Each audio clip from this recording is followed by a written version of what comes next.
Record. How are you, Charlie? I'm good, surviving, hanging out. Hang on, I'm just getting my screens. There we go. There we Perfect. go. There we go. I'm like Just filming my phone, my webcam off my phone because I don't have a. I broke the webcam on my computer, so oh so that's why we're like looking at each other all weird. But dude, oh man, yeah, it's like the eye lines never match up. it's so good to see you, dude. Can you believe that our album Yeah, is I know. a year old? Man, it's been a year since I've seen my mom. That's like just are the you time, are you the time. wow? Are I'm you serious. Last time I saw my mom was Christmas, last Christmas, holy and shit, Charlie? we're Christmas just passed. It's Yeah. crazy. It's crazy. Like so yeah, I mean the album was a year ago. It was right before the shit hit the fan, which is crazy. And and yeah, like it's been a hell of a 2020. That's for sure. Hell of a year for sure. Everybody's just trying to mix their new stuff in. Everybody's trying to get work done. How have you been doing? I've seen you like doing like video sessions like this, recording bands, and I thought that was so fucking cool. How has that worked out for you? Yeah, yeah. So pretty much like, everybody who does music, recording, stuff like that, you know, we had to figure out real quick like how to keep working. And one of the things that I started doing, I saw a lot of other people started doing, is doing kind of Skype remote sessions like this. It's like not the best way to do it. Obviously the best way to do it is everybody's in the same room and stuff, but you can get stuff done. It's just a little bit slower, but for recording anyway. Like, so I've had it set up where I basically like got a box, like a plastic Tupperware box or whatever, and I put a laptop in there, a microphone, a cable, a pop stopper, headphones, a one channel interface, and I would go and drive it to somebody's house, and then I pop the trunk. They would come and get everything, take it inside. I made a little PDF document that showed how to plug everything in, Beautiful. and then I was like, and then I'm like, turn on the computer, connect it to Wi-Fi, and then I had some software that let me control their screen, so then I could set it up to record. And then I was basically like running the computer from my computer. And there's some software that I have that lets me like hear clearly what's coming off of their computer. It's not like a webcam. It's like I can hear the microphone plugged in. And so we would do vocals like that. It doesn't really work for drums or anything.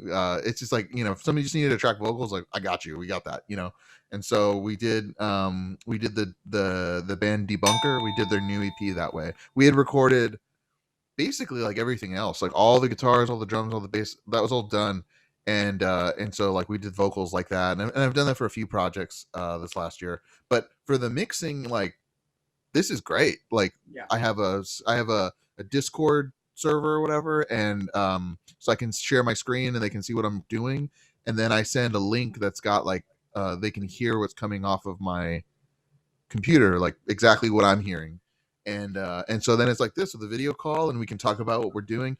And it's like, that's I've done so many projects like that this year, and it works great. It basically is the same thing as having everybody come down to the studio, except it's maybe been a little faster. So I might just keep doing that even after things get back to normal, because it's like we can do it really late at night, and the band doesn't need to be all in the same place. They can be in different at their houses, and we can, everybody's on the feed, and everybody can hear the same thing, and everybody's got their own speakers, their own headphones or whatever, and it works great. Like, it's awesome. So unexpected, like, little silver lining or whatever was that works really well. So cool that it works out just right and perfectly, especially for the mixing aspect of it. I feel like that would be perfect since we're not all fighting in the same room. We're all like listening to the same thing, but at least everybody is listening to different speakers and getting their own taste. Like, it's been inherently like different. Like, I have just had to get comfortable with the idea of getting less stuff done, Uh-huh. if that makes sense. I have a family. I have a young 5-year-old now, or she's going to be 5, and so it's just like, my spouse works, and so we just and like, you know, because of pandemic or whatever, you know, we can't take her to daycare. We can't. She's not gonna go to school until this is like under control. Right. And the grandparents are, you know, they're older, and we don't want to. We want to keep them safe and stuff. So it's like a lot of the 100% of it is falling back on us, and so we've had to like make some adjustments in our work lives and stuff like that. And for me, it's like I've been doing this since I was 16 or something. It's my whole identity is like making records, and it's it's a thing you just have to kind of be like, I'm gonna be able to do less of that, and I just got to be okay with it. It's gonna be painful, but I just have to get okay with it, you know, because the alternative is, you know, I put the health of my family at risk, and that's not cool. I'm sorry. That's not worth it at the end of the day. Yeah. But yeah, you know, and it's like, and when it's all said and done, it's like, you know, I'm sure I've disappointed a few people by not getting be able to turn things around as quickly as I would like, or just having to say straight up, I can't do this, you know, like I can't do this project. I'm sure that's bummed some people out who I really wanted to work with, but it's just what it is, you know. And like, so I gotta just get okay with that. You know, as somebody who has been doing this for so long, and I've been a freelancer my whole life, you know, like, so I've always worked for myself, and I've always like taken jobs and stuff like that. When somebody's just like, hey, I've got a job that I want to pay you to do, and you're like, I cannot do it, and they're like, okay, you know, and they find somebody else. It's like a little piece of you dies every time you have to turn down work. But you know, it's just the new reality, you know. Unfortunately, for the people in the valley who are making records and stuff like that, there, you know, there's lots of different people to work with, and you know, everybody's situation is different, you know. Like, if I was in my 20s and like I didn't, you know, have responsibility to a kid, I would maybe be a little bit more, you know, like willing to take the risk. But Of course. you know, it is what it is. It is what it is. But at the end of the day, I think that's Yeah. way better of you just taking those extra precautions for your kids, for that responsibility. And that's just exactly what you said. If you were a bit younger, you definitely would take the risk more. But at the end of the day, also like me being, you know, in the young crowd, I shouldn't be taking risks either. You know what I mean? None of us should. We should all be kind of playing it safe. You know what I mean? But it is. Yeah, no, Mr. Brightside at the Flying Walrus. Oh, definitely not. Definitely not. Definitely not. Not at all. You know, it's like, it's, you know, but on the positive side, it's like, you know, being home more, getting to do less of what I used to do. It's opened up a lot of like possibilities for me. I've gotten to like work on, I've gotten to like be an artist again, which is like a new thing for me. I haven't really felt like I feel like a person who works in music, but not a person who like makes music for a very long time. And you know, that's been one of the cool things I got to do this year, is like I got to release a bunch of music. So I'm pumped about that. Like, it's been a neat shift for me. And then I also realized like, for all the time I spend working with bands and musicians and stuff like that, it's like I know so little about what happens after the record gets done. Like, it's like, oh yeah, you gotta like bug people and promote it, and you gotta like make content, you gotta annoy people, and you gotta just like be that be the only thing you talk about, be really annoying and stuff. And it's like I haven't had to do that in like a very long time. So I was like, oh yeah, I forgot all that other stuff. After you finish the album, there's all this other work you got to do. Yep. I don't got to tell you that, you know. Exactly. How has that worked out for you? You've put out what, like 30 songs, something like that? Well, okay, so in July, Jonathan Leal and I put out Futuro Conjunto, which was like an album that we wrote. We recorded it the year before. We recorded it in 2019, and I think we started writing it in late 2018. And so we put that out in July. So that was like the first batch of songs. And then at some point in the middle of the quarantine or whatever, I had this old drum machine sampler, and I brought that home, and I was like, I should just bring this home to play with it. And I was gonna like teach my daughter how to use it, and just kind of like, just to kill some time. Excuse me. And so I started sampling songs, and that kind of turned into like, you know what, I'm just gonna start a little project, and I'm just gonna make these little Instagram videos that have, you know, kind of like a hip hop boom bap like sampling thing mixed with some value records and stuff like that. And it's like that's all it's gonna be. It's gonna be these little 60-second tracks. I'm just gonna do it for fun. And like over time it was like I gotta make like these videos more elaborate, and then I was like I gotta make these songs longer, and then it was like I gotta put them into albums and put them on streaming and just kind of like work at it a little bit more diligently. And so at this point, then that became from Theta Wave, and at this point, that's like I want to say it's coming up on 40 songs now. So the whole purpose of the project was to like do music fast because I would only have like a couple hours a day to really work on anything, and so I had to like okay, I can't go too crazy with these arrangements. I can't go too crazy with these tracks. I'm not the Futuro Conjunto took us, Jonathan and I, and then all the people who worked on it. It took us over a year to make it, and I was like, I don't really want to do that again because it was so much. It was really worthwhile work, but it was like very laborious and like in the early days of the quarantine, we were mixing the record. It's like we would be up for till 2-3 a.m. on Skype call, like working on it.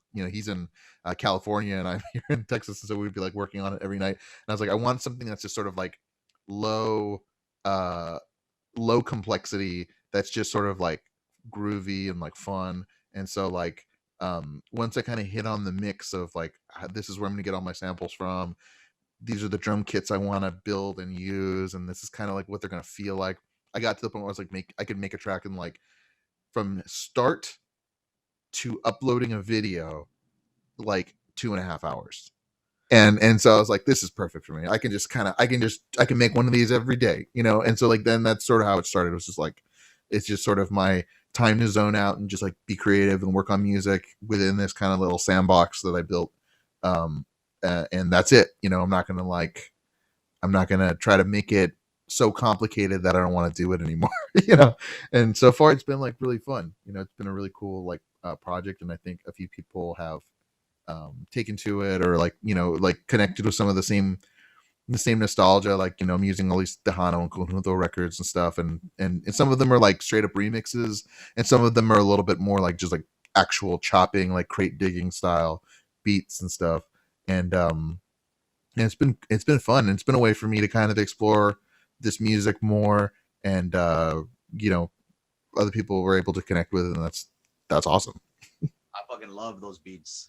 I've been loving those beats because Thank you. they're hard, and it's just fun to hear it. It's real fun. It's got that Yeah. value, it's got that funk, and I really love the fact that you've been just putting them out. You know what I mean? It's just little. That's exactly what I feel. It's just content every day, and then I love the fact Yeah. that you're doing that and keeping yourself busy with those. And I bet it's helped out a lot. You know what I mean? Like definitely throughout this whole procedure, this whole year. Yeah, it's a muscle, it's a muscle, and it's like, and it brings me like joy to do it. And I think that because the whole purpose of it is like I know that these are not like symphonies or anything, so it's like it's the kind of like ideal experience of somebody listening to it for me is like they're scrolling on their feed and they hear it for like 45 seconds, and they're like, oh, that's cool, and they just go on with their day or whatever. But it's just like there's just, but like, especially like I mean, we're not out of the woods by any stretch, but it's just like all the stress and all the anxiety and all the things that have come along with the pandemic, and surviving, and people losing jobs and stuff like that. It's just like there's so much awful, and there's so much chaos, and it's like 30-45 seconds of like, oh, that's cool, is like, I think that's like an achievable goal, of like happiness for somebody. It's like 45 seconds of like, well, I guess that doesn't totally suck. Definitely.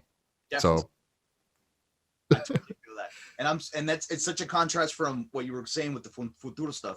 I'm sorry, not Futuro, with Futuro Conjunto. That's the name of it, yeah, yeah, dude. yeah. That is such an intricate album. I heard that when I was I put it on a workout once, and I had to stop my workout and pay attention because there's so much going on in that record. There's those little transes where there's just people talking. There's the real cool speeches. Everything about that record is just a lot of fun. And you guys just knocked it out of the park. Right. I really feel that it's one of like artistically one of the best records I've heard, honestly. Really, it's Thank really, you, thank really you. good. Yeah, I mean, The website, everything about it. There's so much like intricate details that you and Jonathan put in. Jonathan's a sociologist, right? Jonathan, not a sociologist. Like Jonathan studies like literature and music, and I don't even. I'm kind of like I don't even really know how to fully describe all the stuff that Jonathan does. But it's like it's sort of like the nexus between like literature, music, ethnography. Like I don't know, Jonathan's brilliant, and like I'm super lucky to work with. And not only that, but Jonathan is like an incredible musician. Yes. Like, and I knew that Jonathan was like a good musician, but like most of like Jonathan's music has been done in like the kind of like uh the drum corps world, like drumline, drum corps, that kind of stuff. And like he's apparently like he's a famous person in that world, and I didn't know that.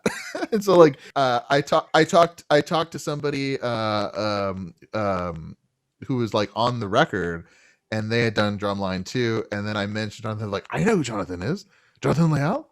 He's famous. I was like, it was like it's just totally different world from like the band world.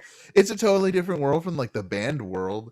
And so like I knew he was like a great player, but I didn't know that he was like he does training camps and stuff like that for drum corps. And I was like, that's so fucking cool. But like you know it was just definitely like it was at that point. I didn't know I was going to be doing more music later in the year or anything. It was like for me it was like this is the first kind of like musical project that I've written or co-written um since my old band stuff. So like it's like we got to put everything in it. It's like we can't don't hold back because I'll do one of these decade or whatever. So we really like stuffed it full of stuff. And I guess maybe I feel like I've been talking about it for a minute, but if anybody doesn't know what the project is, maybe I can just break down what Futuro Conjunto is. It's a Futuro Conjunto is a transmedia project, which means that it it's sort of like this expanded universe. Like Star Wars is like a bunch of movies, but it's also comic books, and it's also like the TV shows, and it's also all these different things, and you can kind of watch all of them or you can watch some of them, and you get different parts of like this bigger universe, right? This bigger world. And so Futuro Conjunto is the same way. It's like there's an album that is sort of like it's sort of like a movie, a musical without any that's just music. So it's like if you just like put your headphones on, it's sort of like it's got people talking in scenes, and it's got bands playing, and it's all about the Rio Grande Valley in the distant future. So 100 years and 200 years from now. And so like all of these bands are playing an underground show in the old SpaceX rocket facility, and all of the songs that these different bands are playing are about things that have happened between now and then. So like one of those bands has a song about this giant hurricane that comes and hits the valley, and another band has a song about like um these kind of like eco freedom fighter people, who break into the gated communities in the valley and stuff like that and throw trash. And it's like so it's all about stuff, these kind of fictitious future history events, and that's what's in the music. And so the website also has the website sort of looks like a museum website, and it's like the album is an artifact in this exhibit of the time period that we're living in now, which is called which we call the flickering century. And so you can kind of go through and look through the timelines, and see like artifacts from all the things that have happened. And we had so many people contribute to this record. It's like it was over 30 people worked on it with us. So like voice actors, vocalists, a few different musicians, artists. It was like a big effort. Like all these people from the valley, really kind of brought it to life. So it came out in the summertime. I want to say July. I believe July 1st. Yeah, Might have been something like June. Yeah, I can't remember if it's June or July. But it was in the middle of summer, and it's been great. Like we got a little bit of some cool coverage. There's some cool stuff still to come out. You know, like we've got some more some people interviewed us like earlier in the year, and it's going to be coming out soon. So it's going to be kind of a cool event, and we're hopefully going to try to. When is it going to come out, by the way? This is gonna be probably what, like 2 weeks from now? Yeah. 2 weeks from now. So okay. If that probably will have already come out. So there a cool thing just recently came out when you hear this, and then we're also going to be doing a vinyl pre-sale. We're trying to raise enough funds in order to do a pressing of the record because we thought it would be cool. Just to have the record, would be amazing. But then also to take all of the cool materials that we created for the website and stuff and actually like do this really badass like book that's like like roughly the size of the record, like a 12 by 12, and so you can actually like go through and read it so you can experience the whole thing offline because it would be nice to be able to like put the record on the record player and then kind of experience all the extra stuff, like flip through it while the record's playing. So we've been designing that, and kind of like we're gonna drop that pre-order when the other thing comes out. So hopefully by the time this episode comes out here, all of that will already be up on our Bandcamp, and the money that we're raising is still going to all the Valley charities. We had identified several kind of organizations who were doing work in the community, and so we've been kind of like as the Bandcamp sales kind of trickle in or whatever, we wait till it hits a certain amount and then we divvy it up and give it to people. Yeah. Fucking awesome. That sounds fucking great. A book experience. That sounds that's gonna be really, really awesome. Yeah. So it's like, it's, even though the record's done and stuff, like we're still trying to kind of like, it's weird because it's like it's only a few months ago, like it only came out a few months ago, but it feels like it's been like 2 years, and that's just like a testament to like the way that 2020 went, right? But yeah, honestly, like we were talking about it the other day, and it's like it came out this year, right? And it's like, yeah, it almost doesn't feel like it. So we're gonna try to kind of like do a little bit more posting and kind of like sharing some more of these like things that we made, because there's some people for whom they've only really experienced it through social media, the Instagram or whatever, and some people have gone through the whole website, and like that's we kind of want to make sure that more people like know that there's more to it than just the record.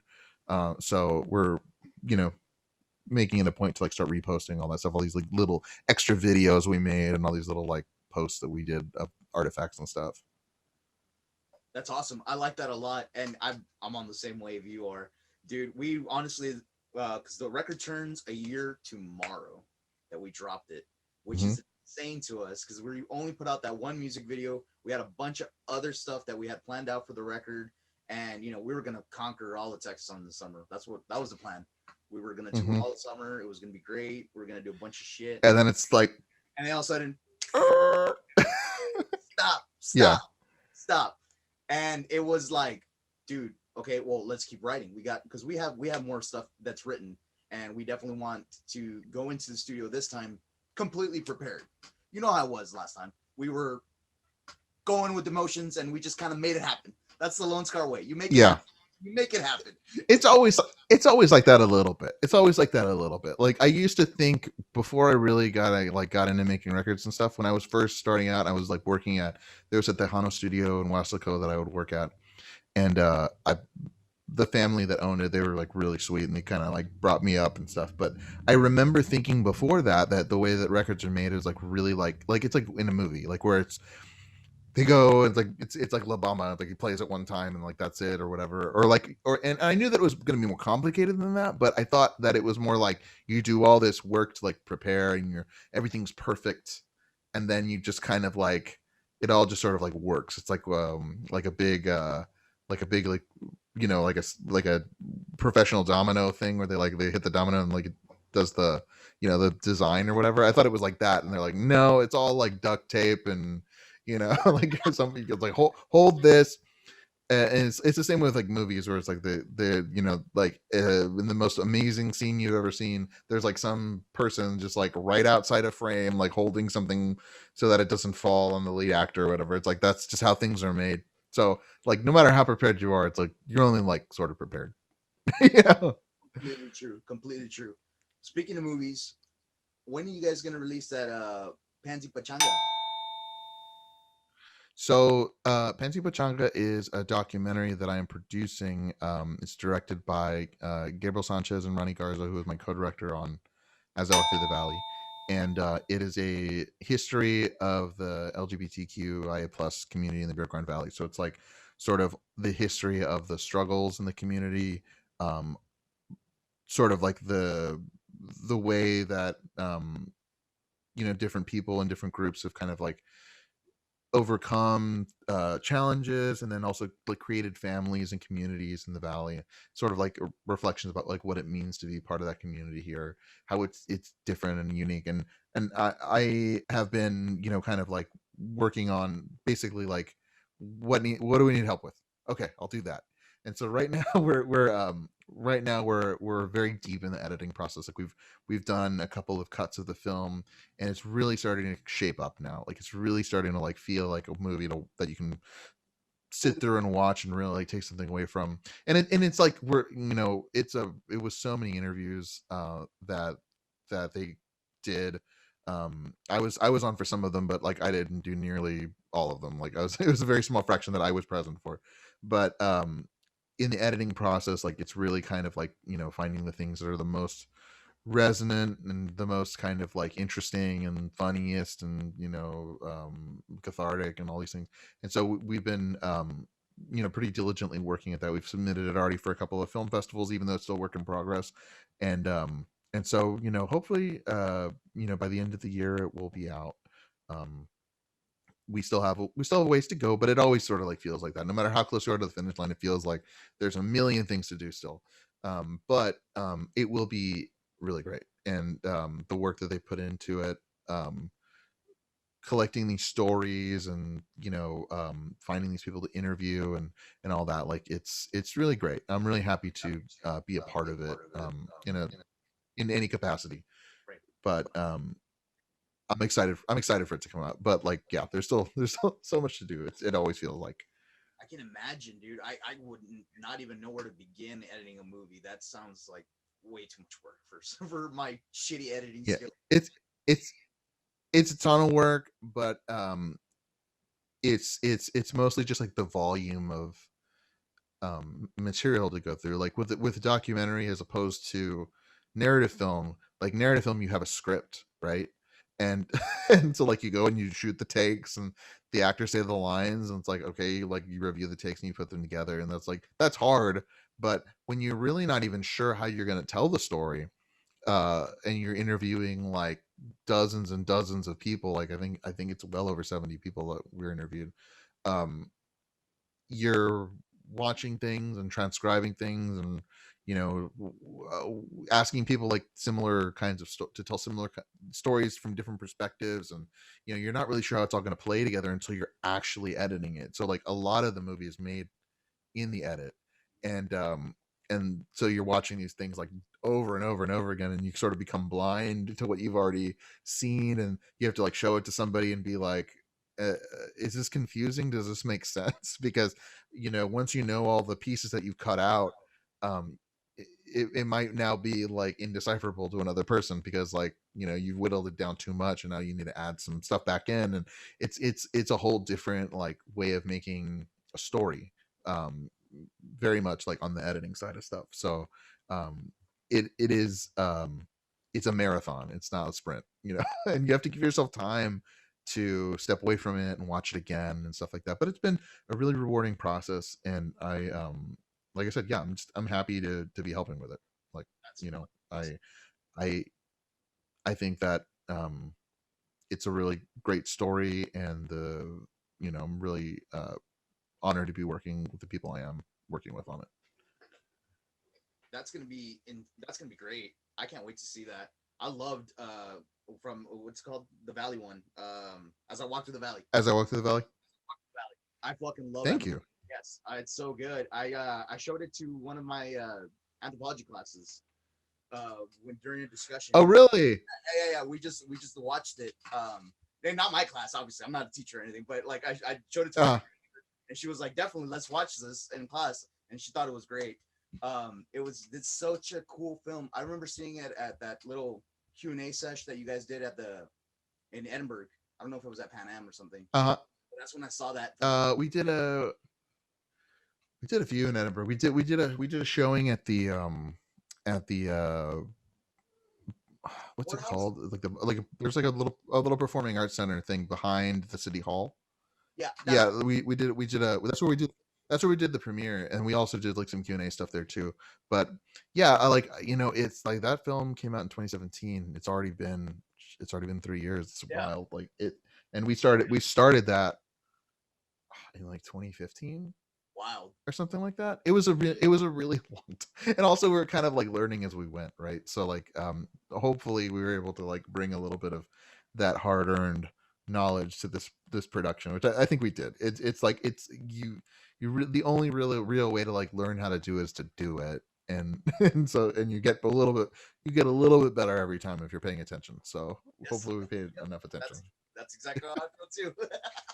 Yeah. Well, that's fucking Yeah, it's the same thing with anything. It's like with making records and stuff like the same way. Like, it's like it's a process of kind of like figuring out what you like, what you don't like, what you liked about the process, what you didn't like about the process, where you thought you could do it better and stuff like that. And it's like and then just doing it again. Until and then eventually you get there. Eventually get to something that you feel good about for hopefully longer than, because there's always that thing after you make something, you put it out, and like some time goes by, you're just like, all you can hear are the things you don't like about it. And so like as time goes on and you do it more, hopefully you get more, that time before you start hating it like gets longer. uh, so that's really the best you can hope for as an artist or person who makes stuff. well. You've given us an album that I still like to this day, so that's good. I That's good. It survived a year. It went a year. it survived it. It survived the year, so hopefully it survives a little bit into this next one, and we'll see where that goes. And you guys can actually you can actually tour on it. That would be cool. Like I listened to it. I think I messaged you like a few months ago, and I was like, I hadn't really heard it since it came out, and I listened to it, and I was like, this ain't bad. And it's like it's sort of where you need, for me, when I finish it, I need some time of not even thinking about it, because I, for me, as soon as I finish something is when I start hearing all the things that are wrong with it. Oh no, we should have blah blah blah. And with y'all's records, like we finish it, and we went through kind of like a lengthy mixing process, if I recall. So like by the time that it was done, and I my inbox is always much bigger than my outbox, so like I'm always like, okay, good, I'm done with that. I can switch to the next thing and like work on that because somebody else is waiting for me. So it was cool to like listen to it after such a long time, and I could felt like I could objectively appreciate it. And I think that you guys did some really cool stuff, stylistically, and the lyrics especially. And I think it's got a lot of character for a contemporary, heavy record. It's got character, which is, I think, like sometimes the hardest thing in the world of drum samples and plugins and stuff like that. It's like it's really easy for records to feel very samey, and I'm glad that one's got a little bit of personality. Um so yeah, I'm glad you still like it. I'm glad that y'all still dig it, and hopefully it's more like, it won't feel like your old record. It'll feel like you're still, because you're still gonna like hopefully tour on it and make videos and stuff like that. Y'all always go so extra with like the videos and the memes and stuff. It's a work in progress. We always want to one up Uh-huh. ourselves every single time. That's the one of the main reasons why we haven't put out another music video. That wasn't the idea at all we had for the music video. We literally made it work that day because we had a completely Oh, different, that's right, because we had booked you couldn't go and film where you were gonna film. exactly, and we just made it work that day. And it was just like, we already have Jeff. Jeff's about to get mad. Let's start filming. Like this, go. We're setting up there. Yeah, gun yeah, exactly. We're setting up there, gun it, go. And that's what we put out. And honestly, like Yeah, it's cool. Yeah, we made it kind of work, but there's so much different things that we want to add to the music videos and just give it that extra notch because I really feel like that's where it's all heading. You know what I mean? People want the videos, people want that extra Hmm. content, the little clips, the stuff like that. So we have to give them that so we can be able to provide them. Yeah, isn't it crazy to think like the kind of baseline level of things that are kind of expected for a release? Like I've sort of been coming to terms with that. Like it's sort of like not just an album, but it's also there's like music videos and it's also lyric videos and it's also you know posts and it's also like memes and it's all this other stuff and it's like man I think back to like artists in the 60s and 70s like all they had to do was like here's like $40 million and you have 2 years and just make us a record please, that's all you got to do, Yep. here's a bunch of drugs. You know what I mean, like and that's all they had and then it's like and now play stadiums around the world, you know, and it's like nobody in Fleetwood Mac like had to make memes, you know what I mean, like that just wasn't a thing they had to deal with. Not one. Why do you No, you know, but like now it's why do you think everyone what's that. why do you think everybody under 30 is so depressed now? Yeah, for real. It's wild, like just like the level of things that are kind of like expected from artists. And I saw a really great quote today. I'm see, actually like I have it here in my other window because it was really good. It was I'm almost found it. Okay, it was this person on Twitter that I follow called Mobley, and they said normalize calling yourself an artist and not a creative. Normalize calling it art and not content. This language was invented by people who don't care about you and your ability to get things you need to survive.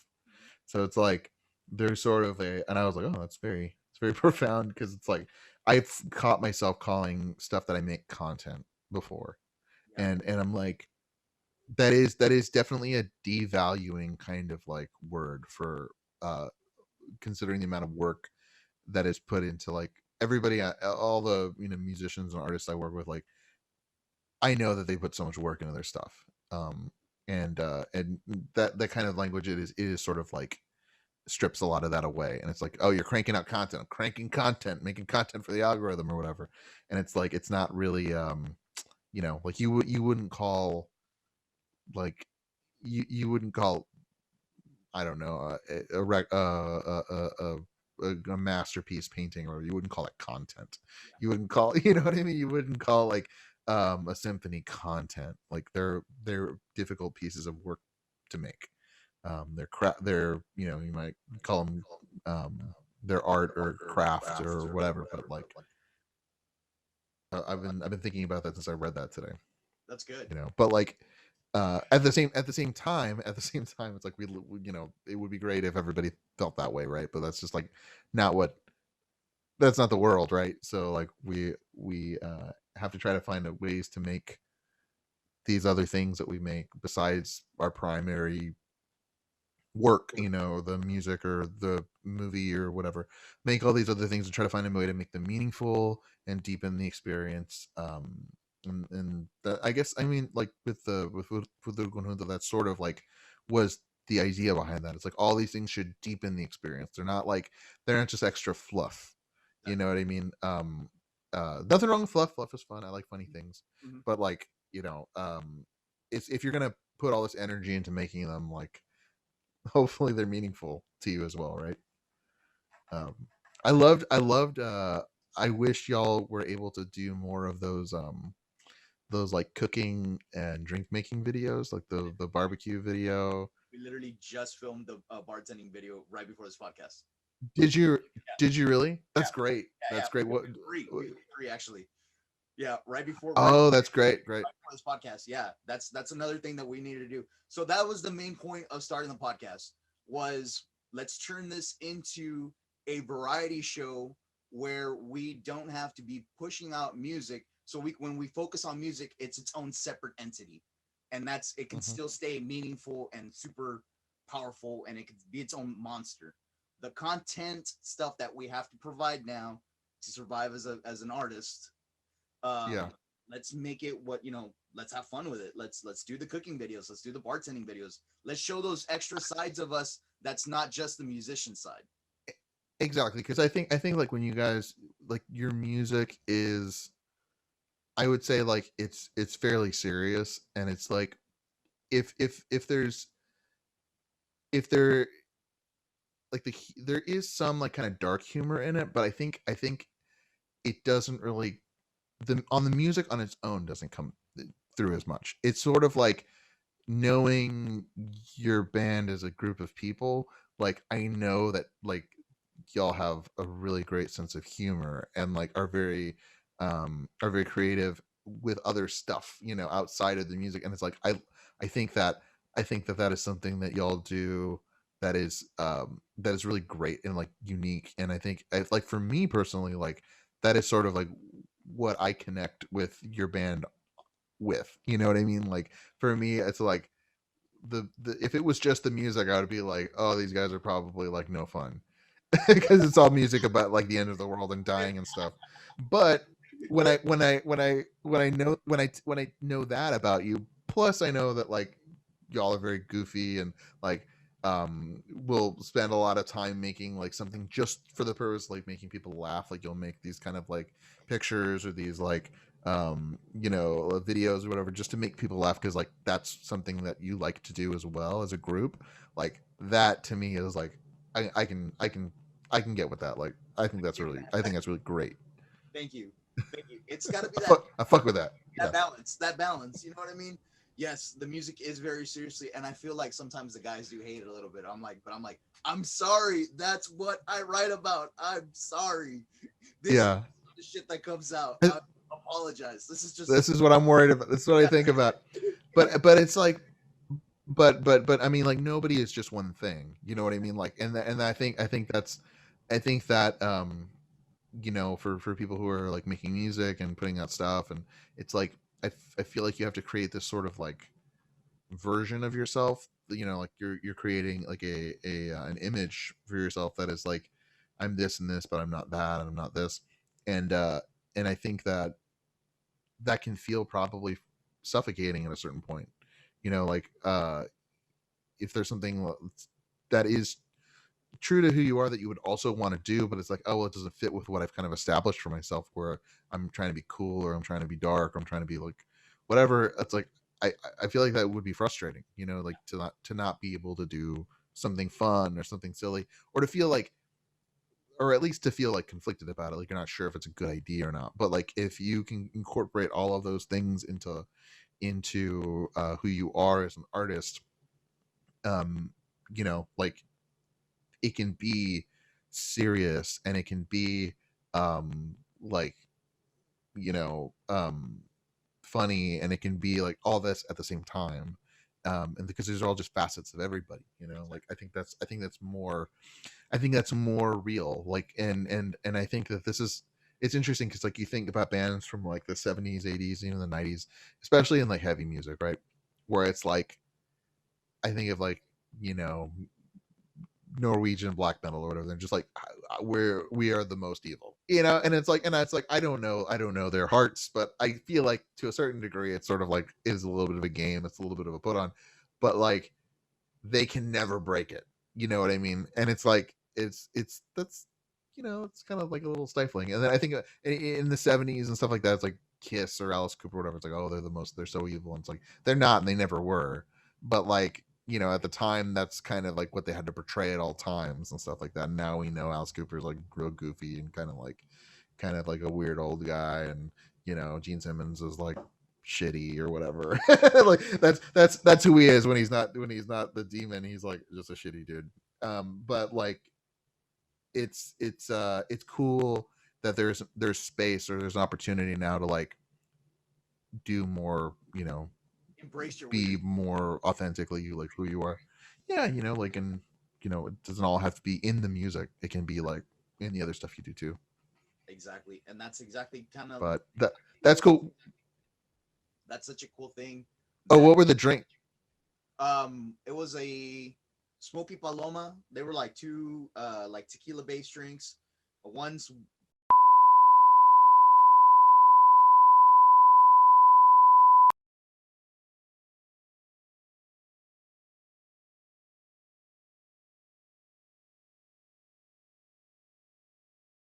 He's a dude with too many whiskeys. He's got That's a red flag for me, dog. yeah. He's got a collection of whiskey. If a man owns too many whiskeys, I worry. Red flag. No, I'm just kidding. Something's seriously wrong with you. Yeah, yeah. It's like you're gonna start talking to me about Bitcoin soon, aren't you? But that's cool. That's very cool. Like I just got into I'm an old person. I am 37. So I just like over the course of this pandemic, like I finally I downloaded TikTok. And so I'm kind of like on that, and sort of like the algorithm that I'm in sort of is like a lot of like Mexican stuff, a lot of like people playing accordion, a lot of like food stuff, and like there's this one um TikToker that I'm so into these guys' videos. It's because like he just does duet videos with another person, and a lot of them are the same person. It's just like there's this Mexican guy who like cooks food. He like grills meats, and he does salsas and stuff like that, and he always like slaps the food, like he always like slaps the meat, like that's like the thing he does in every single video. And the other guy, he just sort of like reacts to it, and he's just like an American dude. Is like and he's got his like little iPhone headset or whatever. It's like real close to his mouth, so it's like real ASMR or whatever. He's like, so you see in the one video, it's like he's like slapping the meat. He's like, ahora sí vamos a poner unos chiles, and he's like doing the whole thing. He's like, oh no, he's putting the garlic on there. It's like he talks real close to the mic like that. It's like, oh, he's putting that pimenta on there. Oh, it's over now. Like it's like so entertaining, and I wonder if his cooking is like improved, or if he just only reacts and never like makes the things he sees. But those two people who are like probably live thousands of miles apart from each other, it's like those two videos together are just like one of my favorite things in the world right now. And like I'd heard that like if you start watching these TikTok videos, like they become very addictive, and I 100% agree. But at the same time, I was like, I take my dopamine where I can get it these days. So like I'm not gonna like judge myself for like scrolling all these silly videos like late at night that make me smile. I'm like, I need this. Lay off, I need this. Lay off. I completely understand. Lay off, I'm starving. That's so crazy that you're actually. I have yet to download TikTok. Yeah, I feel like maybe for somebody like slightly younger than me, like I'm kind of like over trying to be cool. So like I'm ready to just be like, yeah, I like it, whatever. I feel like if I was still in my 20s, I would probably be like, TikTok's like, that stuff's silly or whatever. Like I feel like I would maybe be posturing a little bit more in that way. I'm not that guy that's it's silly, because I completely understand the use for it. You know what I mean? And I completely am seeing it's so weird to be in your middle 20s, because you're understanding you were there before the internet. You were there before social media. You were there before all that crap. And you were right when it started growing, and now it's exploded. Where 15-year-olds, 14-year-olds are making way more money than I am, which is insane to me. Yeah. But it's always been like that. Well, you should have learned how to like do the bust it challenge. You know what I mean? Like, the bust it challenge. Should have learned how to like.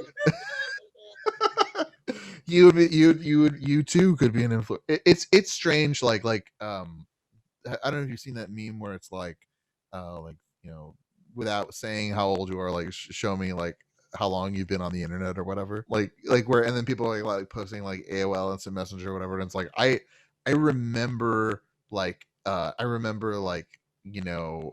black screen computers with like green text, you know what I mean? Like that's how that did not connect to anything. Like I remember, and it's so interesting that like there's so many people younger now who are just like they've grown up entirely immersed in that culture, and how fast it changes. And I see so many musicians and so many artists who are just like mind-blowingly good, and then and also just like the just kind of baseline level of like understanding of the world that I see like teenagers have now is just like, so it's like I feel like I didn't learn this stuff till I was 30, like, and I still feel like I don't know stuff, and I hear the way that they speak on like issues and the world and stuff like that, and I'm just like, that is such a huge goddamn relief. that there's more of that coming up after us, because it's like it's them and us versus like the people who think that the COVID vaccine has a microchip in it or whatever, and it's like Exactly. I'm relieved that there are like a lot of them coming. Very happy. I have seen that a lot more and more, and it definitely is gratifying to see um, these kids just take these media platforms and just kind of like shape them to their own will. These kids, my sister is, I want to say she's 14 or 15. She's an amazing artist, like drawing wise. Like she can like they got her an iPad for Christmas, and she is fucking killing it. Like I'm like, dude, you're blowing my fucking mind how good you are.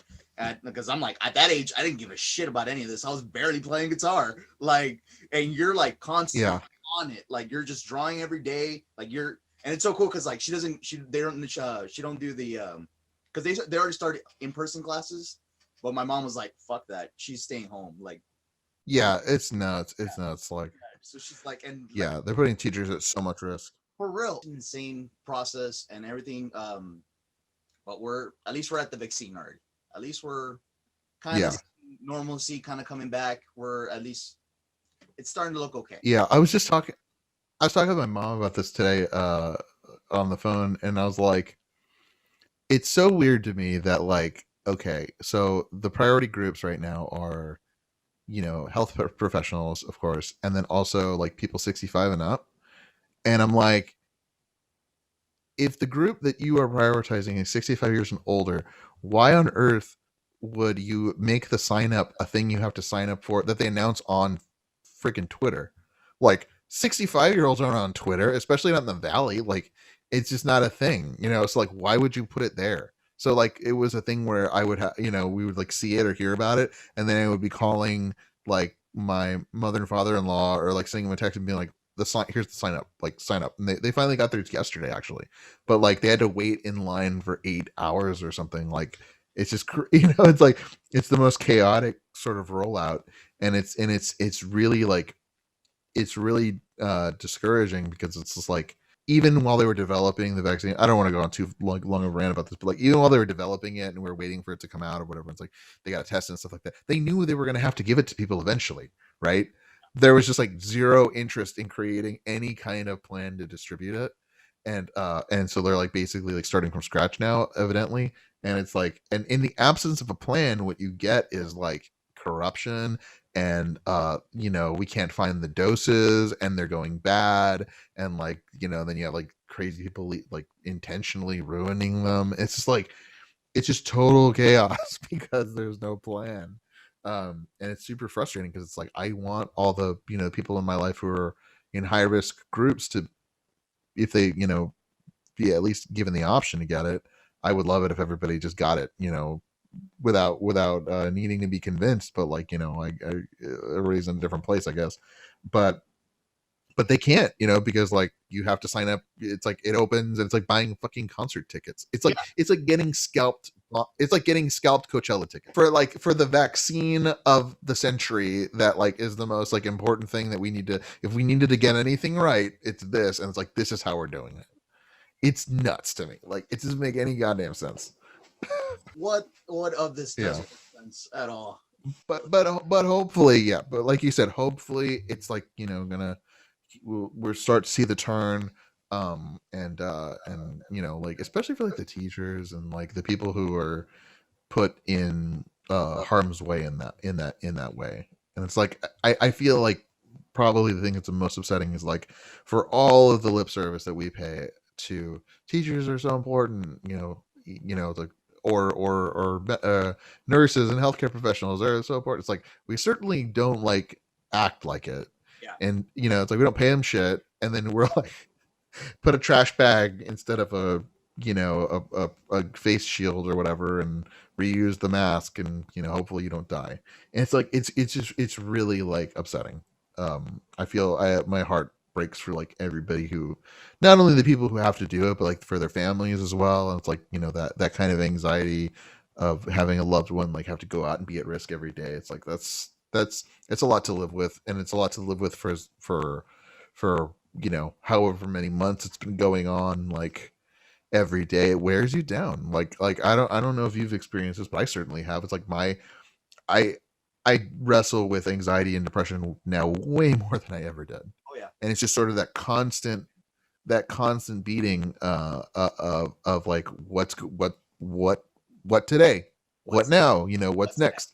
And it's like it really fucking it wears you down. It wears you down. Like um and and even from a position of like not having anything majorly bad happen, but it's just the constant worry, is it's not a good way to be. And it does rewire you over time, which is scary. I lost my job 3 times during 2020. 3 times. Really? 3 different jobs. The same job or different jobs? Different jobs? I had 3 different jobs. So in the beginning of 2020, right after the album came out, I had just started working for STC. I was the assistant to the anthropology department at STC. Fucking beautiful. I was Uh-huh. working on my major. This is great. I'm already, rubbing shoulders with my professor. This is the shit. I fucking love it. I'm in an office space. This is the shit. Fucking March hits, spring break hits, COVID. Boom. They send us all home. Mm-hmm. Around like I think the mid of April, they wanted to start sending us back, and they were like, "Nah, not the students. Y'all get to keep your job, but the student workers, not anymore." So they fired me from that, Oh. and I had to get another job, and I was working for like a online marketing bullshit, where I was like selling insurance online, and they fired the whole team because of COVID because of that too. They completely got rid of Really? another team, and that's because we were all at home, and they were like, "No, we just don't have enough hours." They got rid of us there, and before STC, I was working at another place. So yeah, I had 3 different jobs fucking last year. Thankfully, I got an okay, steady job right now, but it was definitely Uh-huh. one after another, and it's like that insaneness of just like, oh man, how am I gonna pay my bills this fucking month? How am I gonna pay my truck? Like, What now? what now? Like, oh, and then like you don't know what the fuck is gonna happen with this virus at any moment. Our president, or our last president, was acting fucking crazy. The whole, Yeah, I mean, for sure. all last 4 years, but definitely last year, he was acting insane. Yeah. He was acting. It's weird. It's if you time traveled from from like, I don't know, 2010 to like 2020. There's a meme that I saw. It's like dominoes, but it's like they get really big really fast. You know what I'm talking about? And it's like the first one's the really tiny, it's like these concrete like slabs, and the last one's like gigantic, and it's like, over the course of like 5 dominoes, it like gets really big. But the first one was like some like internet message board regulates the way that like that doesn't like allow posting of anime photos, is the tiny one. And the last one is like a bunch of like crazed internet conspiracy theorists storm the Capitol to install Donald Trump to like stop people from drinking baby's blood or something crazy like that. It's like, who would have thought like this one decision would lead to that? It's just like, whoa.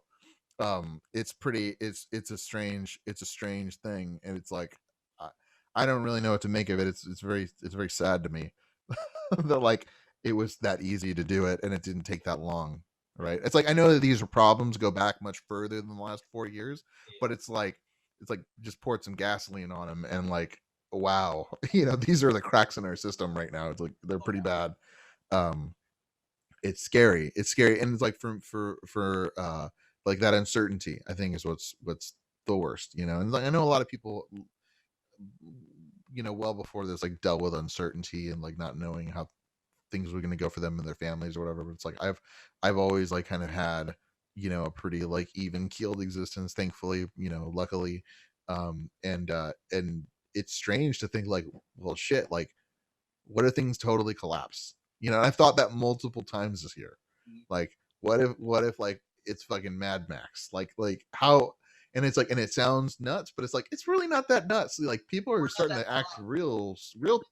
We're acting real twitchy, So it's like, I don't know what the push would be. It's like certainly like what happened in January this month. It's like that was 3 fucking weeks ago. Yeah. You know what I mean? Like, and it's like I saw like a thing. It was like four Wednesdays in January. The first one was like Bean Dad, and then it's like the insurrection, and then the articles of impeachment, and then the inauguration, and then like the GameStop is gonna Yeah. like crash the stock market or whatever. It's like that was January,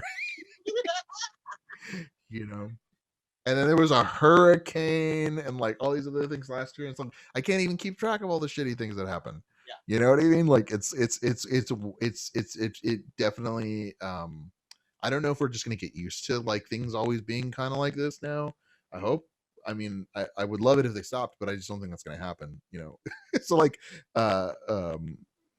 hopefully we'll get better at dealing with it like emotionally. Maybe not, you know, maybe we're all just gonna like need to go to therapy or whatever. We'll Probably. see. But you've been working on your garden a lot, haven't you? That's been helping out a lot, hasn't it? I'm that bitch. Yeah, like I got real into gardening, mostly because I was home all the time, and it's like it was the thing I always wanted to do. My sister has a farm and has done like, you know, was doing that for years, and I was like, oh, that'd be cool if I had more time. But uh I really kind of was like, well, we're home, so like let's just kind of do it and see, right? And so we started planting stuff this year, and we got and crops came in, and I was like, well, this is nice. It's like a reason to get outside, and it's like you don't have to like be around people to do it. It's very therapeutic to like see a thing grow and like to tend to it. I think it helps. It's like I'm sure there's like, you know, research about why it helps psychologically for you to do that, but like and then in the practical sense, it's like, you know, the thought of like, well, the shit really hits the fan. Like I better know how to grow my own food. So like it's sort of like I'm doing it for pleasure, but like it's sort of like you never know, this might come in handy down the road. And so even in the thing that like I'm trying to do to like get my mind off of the shitty like state of the world, there it's still like at the baseline reasoning is like I'm doing this in case we need to survive, and I need to know how to grow food. Um, we had a really good spring, summer, and fall this last year. Like we kind of started a little late, but we got like, you know, like tons of peppers. We got, you know, cherry tomatoes. We had like lettuce. We had um collard greens and broccoli, and, you know, a bunch of different kinds of like herbs and stuff like that. And then this and right now I got like potatoes going, and I've got like a bunch of seeds started. So like we're gonna try to like plant like when we're supposed to this year. And you know, and like I've been able to, once we got the harvests going, stuff like that, a couple times been able to like make little, you know, bags for people, and I'll just like leave them outside and they'll come and pick them up and stuff like that. So it's a way of staying, you know, trying to stay a little connected to the people around you and stuff like that. Um, even if you can't like spend time. But you know, then again, like I'm already getting close to like the end of my 30s, and like my show going days and like my going out to bar days are like well behind me. I'm very much in like family parenting life. So it's like that stuff happens at this stage of life anyway. So like I feel I definitely feel more for people who are younger than me and older than me, because like I think at this stage in my life it's sort of like when you do sort of stop like hanging out with people as much. And so I was kind of psychologically prepared for that, you know, just being home with my immediate family more. But like I know that people who are older, who are, you know, experiencing dealing with isolation, and people who are younger who are like, you know, basically like their lives exist in their friend groups. Those are their kind of family groups, and it's like that is taken from them. So I have a lot of empathy for that, because like um in terms of like the people who are feeling those aspects, the isolation, the loneliness and stuff, it's like it's those groups who are feeling it more, you know. So um even but like to the gardening, like it's nice to be able to like extend that care into your social circles, you know, um even though you're not like hanging out with people. And also another thing that that I've been doing this year is like just loaning out tons of equipment like because like I need so little of it to do what I'm doing. and I have the studio full of stuff. So like, people have been hitting me up, and I'm just like, what do you need? You need mics, you need guitar, you need cables, or whatever. It's like, and I'll find a way to get it to them, and they go and do what they need to do, because I want to make sure that people are still able to like do stuff, like, and make music, and and if I can facilitate that, or like just help, like a little bit, like you were missing a thing, here's the thing, like don't let that be the thing that like stops you from creating stuff. And so that's been nice, and like, and in doing that, I still feel like very connected to the people around me, like and so much of our relationships have moved online anyway.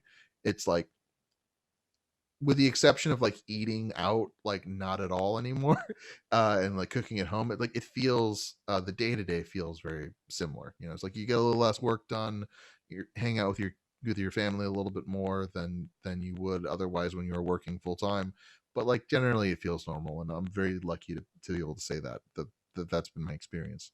A lot of people have had their whole, like, like you lost your job 3 times, like it's like a lot dealing with a lot more chaos in their lives, and so like I try to temper my complaints, because I know that people are experiencing that stuff. Yeah, of course. And I'm super glad that that's been your experience, dude. That sounds amazing. Well, as amazing as it can be, of course. I'd love to spend time. Yeah, well, I mean, like, It's so awesome. growing stuff is great. Yeah, growing stuff is great. And I bet your relationship with your wife and your daughter right now is like on top of it and being awesome right now. They're the only people I see in the whole world. Yeah, The only exactly. people I see. So. Exactly. That's what Frank was telling me. Because I did another podcast with Frank Salinas. And Mm-hmm. Yeah. dude, like, is it weird that I don't want to hang out with people like after this? Like, it's just like, no, it's not weird at all. Like, I completely feel you. Like, it's like whoever your bond was strongest right now, and that's your role. That's exactly what it has to Yeah. be. And it's Yeah, it's nice. It doesn't, like that aspect of it is good. I'm glad it is, because like, um it is a foundation for other for like, feeling sane, and feeling like okay. So, I don't, certainly, like, when things start getting back to normal, who knows when that's going to be. It will be really nice to be able to like see our extended families again, spend time with our parents. Like, I would like to go. I feel like I will probably, just to switch it up, I'll probably want to go do more stuff. Um, I think a lot of people are. I'm trying to like not think about that too much, because it is sort of like you start building it up in your head, and then it's like, it might be totally different, or aliens might land or something. It's gonna fuck everything up. So, like, I'm trying not to. You're hoping for the aliens. Hopefully, let's go there. If we're gonna go anywhere 2021, Let's let's go there. fuck, yeah, fuck it, aliens. Yeah. But like, so I'm not trying to like build it up too much, but it would be nice to like, uh try to be a little bit more engaged in the community, like, physically, that would be nice. It was always like, it was always cool to go to like, go to the museum whenever they would have like their festivals and stuff like that, and then just like run into people that I know who are there with like their spouses or significant others, or they're just there hanging out, getting some drinks, and like, or they're playing, or whatever. It's always, I always really love that. Like, even if we weren't gonna like sit down and spend the whole like evening with them, it's just like nice seeing like people that sort of like around. It's that feeling of community, and it would be nice to like experience that again, for sure. I definitely agree, and that's definitely one of the things that's definitely missing. I went to a wedding a couple weeks ago, and I was terrified, but it was super fun to see people dancing, like cumbia dancing. I was like, oh my god, Uh-huh. oh my god, I actually missed It is. I missed this. Like this. I don't know if I can divorce the feeling of like that anxiety that you're talking about. Like I remember early on, April, May, like even just going to like go to the convenience store to get a bag of ice, like, was just like, I can't do this. You know what I mean? Like, I was just like, this is too much. We bought an ice maker. You know what I mean? Like it was like so like I don't know if I would have had the ability to like even go to a wedding. No, actually I was gonna say whose wedding, but you don't need to like you don't need to call them out. But it's cool. It's cool. It's cool that like I definitely like miss those little things. Those like little, you know, things that remind you that you live in a group of people. You're not just like by yourself. Um, you know, but hope fingers crossed. You know, we'll see. Exactly. Aliens, maybe they'll give us the cure. Aliens will give us the cure. Aliens will definitely give us a cure. I'm hopeful for that too. They'll be like, you know what? Let's cure humanity right here and then. I love it, man. We've Yeah. been going more than an hour. How are you feeling? Oh, really? Okay. Yeah, I mean, it is getting a little late. We can probably call it if you're cool. Like, I need I need to eat dinner actually. yeah, of course, dude. Let's call it right here. I had such a great time. Thank you so much for coming on the show, dude. We fucking love the shit out of you, Charlie. Yeah, my pleasure. It's great to see you. Dude, for Aw, real. it was great to see you, Brian. I miss everybody. For real. Anything else you want to plug, dude? Anything else you got going down? I don't know. I talk about all the stuff. I talk about all the stuff that I do. Definitely check out Futuro Conjunto. Check out Frontera Wave. Check out Pansy Pachanga. Check out As I Walk in the Valley. And hit me up if you want to make some music in 2022. I guess that'd be cool. Fuck yeah. Alrighty, Charlie. Hey, dude. Thank you so much again. I'll see you later, bro. Good night. Good night.